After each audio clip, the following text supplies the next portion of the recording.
Hola chicos y bienvenidos a una nueva clase de corrección de los ejercicios de física del tema 9. ¿Vale? ¿Estamos situados? Vamos allá. El primer ejercicio que teníamos nos pedía que enumeráramos y explicáramos algunos de los efectos perjudiciales causados por algunas fuentes de energía. Bueno, lo que he hecho ha sido recopilar un poquito todos los que habéis puesto, he añadido alguno más.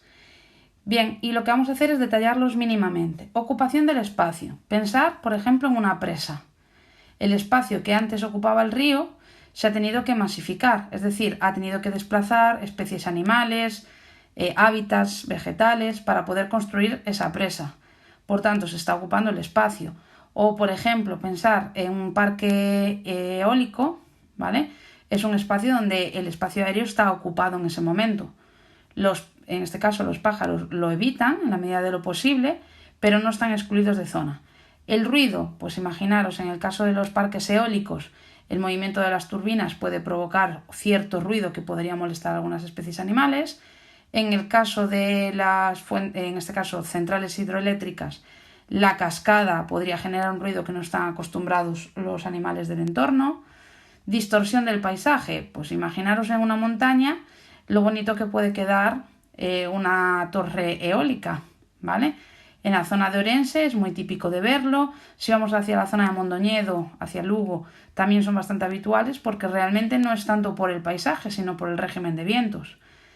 Residuos, pues por ejemplo, si hablamos de las no renovables, petróleo, hablamos de uranio, generan residuos que duran muchísimo tiempo.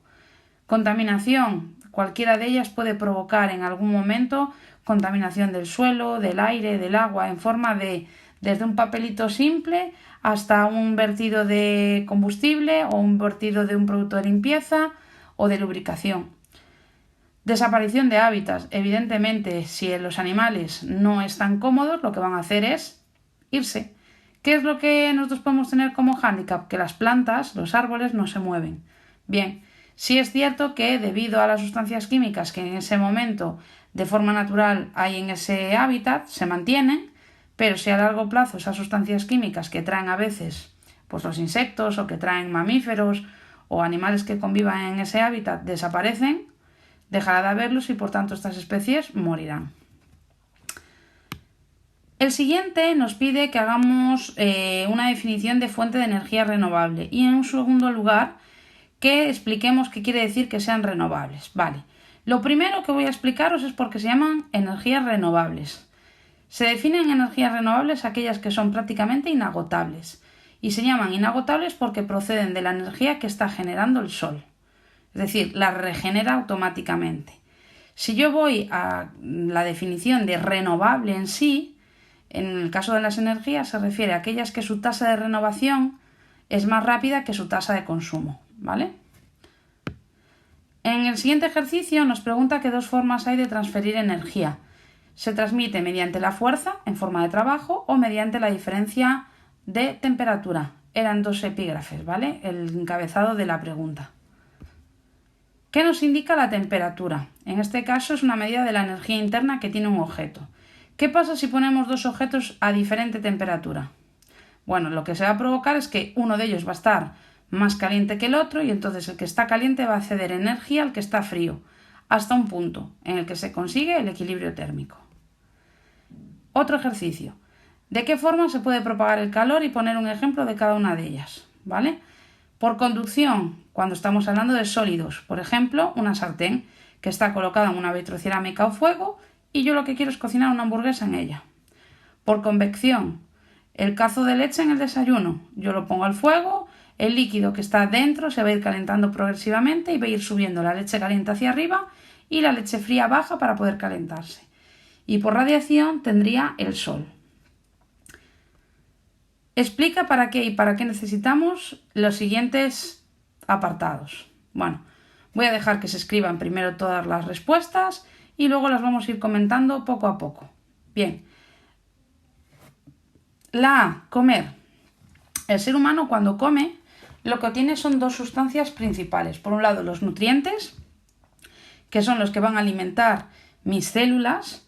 Voy a conseguir energía, que es lo que va a permitir que mis músculos y mis estructuras fundamentales puedan seguir funcionando.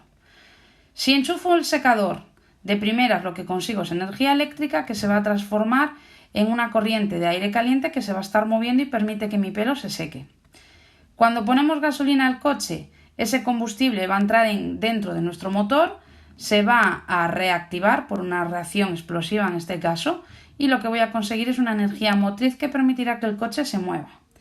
Si cierro bien las ventanas en invierno, pues lo que voy a intentar es evitar una pérdida de calor. Es decir, en invierno normalmente tenemos la calefacción. Si nosotros dejamos las ventanas abiertas, se va el aire caliente. Necesitamos tener más tiempo en la calefacción. Si yo evito las pérdidas, reduzco gastos. Si no abrimos el frigorífico, si no es necesario, es exactamente lo mismo, pero en este caso, en vez de perder calor, lo que podríamos perder sería el frío. Entonces, sobre todo en épocas de verano, donde hay muchísima temperatura fuera en comparación con lo que hay dentro del frigorífico, si nosotros abrimos lo estrictamente necesario, nos aseguramos que el frigorífico siempre mantenga la temperatura estable. Y por último, abrigarnos en invierno. Vale, por un lado evitamos las pérdidas de calor corporales, ¿vale? Que puede provocar que se nos destemple el cuerpo. Pero al mismo tiempo también podemos reducir el consumo de calefacción, ya sea dentro de una vivienda, en el colegio o mismamente en un vehículo. Explica qué llamamos energía útil, inicial y energía degradada. La energía útil, por decirlo finamente, sería la parte de la energía que estamos aplicando en ese proceso que no se va a perder en forma de calor. La energía inicial sería la parte de la energía útil más esa energía que perdemos en forma de calor, y la energía degradada sería toda esa energía que se pierde en forma de calor. ¿A qué llamamos rendimiento energético? Bueno, es una fórmula matemática donde nosotros lo que tenemos es el cociente de la energía útil entre la energía inicial multiplicado por 100 para poder dar el valor en tanto por ciento. Y realmente nos está indicando lo eficiente que son las máquinas, ¿vale? Solo se aplica a máquinas. Describe cómo podemos evitar que haya pérdidas. Bueno, vuelvo a repetir lo que dije también en el primer ejercicio. Voy a recopilar algunas de las respuestas que vosotros habéis dado y comentar algunas otras que no se os ocurrieron. Con respecto a evitar que haya pérdidas de calor en nuestra casa, pues desde cerrar ventanas, utilizar materiales aislantes, utilizar puertas y ventanas que no tengan holgura, utilizar materiales que sean inteligentes, ¿vale? En el caso de la energía eléctrica en los electrodomésticos, pues tenemos varias opciones, desde renovar electrodomésticos cada vez más eficientes, desenchufarlos cuando no estamos usándolos o hacer un uso adecuado, porque a veces también tenemos ideas, vamos a decir, de encumbrarnos con un sombrero, de utilizar, pues no sé, un secador de pelo para secar la ropa, por ejemplo. Para poder secar una pieza de ropa tenemos que invertir muchísimo más tiempo, por tanto estamos mal utilizando esa energía, ¿vale? Y la C, el calor en las bombillas, ¿vale? Normalmente todas las bombillas van a emitir calor. Lo que nosotros debemos intentar es utilizar bombillas que sean más eficientes, utilizar lámparas que permitan que esas bombillas funcionen adecuadamente y, por otro lado, para reducir el consumo de esas bombillas, si yo tengo un sitio que está bien iluminado, no me va a hacer falta la bombilla. Redacta con tus propias palabras el significado de desarrollo sostenible. Este más o menos lo tenemos bastante claro. El desarrollo sostenible es aquel que nos permite satisfacer nuestras necesidades actuales sin poner en peligro que nuestras futuras generaciones puedan tener esas necesidades cubiertas. Básicamente y con pocas palabras se llama tener sentido. Y lo pongo con el ejemplo actual del coronavirus. Si yo sé que voy a tener que estar una semana aislado en mi casa, lo que tendré que comprar es la comida que necesite para esa semana o para esas 2 semanas, intentando evitar salir lo máximo posible. Es decir, pues compraré la fruta que me haga falta, las verduras, la carne y el pescado que me haga falta, igual que la bebida o aquellos productos de farmacia que me puedan hacer falta. Ojo, no necesito prepararlo como si fuera un búnker y pensar que voy a vivir 6 meses enjaulado dentro de ese búnker. Porque la coña del papel higiénico que estuvimos viviendo y que salía en prensa, no sé, la gente debía de pensar que durante esta crisis de pandemia a todo el mundo le iba a dar por tener una diarrea. Pero realmente lo que la gente tiene es un consumo normal de papel higiénico. Y por último nos pregunta sobre el protocolo de Kioto. Esta es una pregunta que más o menos he ido leyendo de cada uno de vosotros.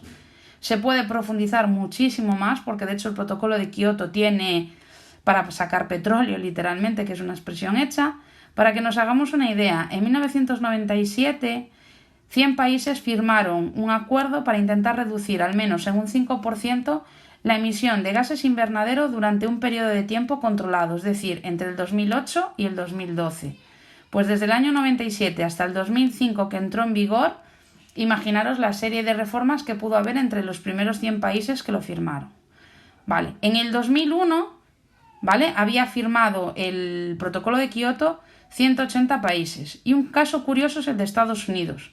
En un principio, Bill Clinton, que fue el presidente de Estados Unidos que estaban en vigencia cuando se firmó el protocolo de Kioto, lo firmó. Sin embargo, el Senado no ratificó esta decisión de su presidente porque le parecía insignificante la medida de reducir un 5% la emisión de gases. De hecho, ellos lo que se plantearon fue una reducción del 30%. Actualmente estamos en lo que se llama el segundo plazo del protocolo de Kioto, que va hasta finales del año 2020, donde los países, pues bueno, en la medida de lo posible están intentando mantener esa reducción de efectos de gases. No todos los países lo están cumpliendo de la misma manera. Hay países que han podido hacer una modificación completa de su industria, ya que apenas la tenían. En otros países tan industrializados como el nuestro está costando un poquito más, pero bueno, en la medida de lo posible se está tratando de que cada vez seamos menos contaminantes. Bueno, chicos, nos vemos en la próxima clase.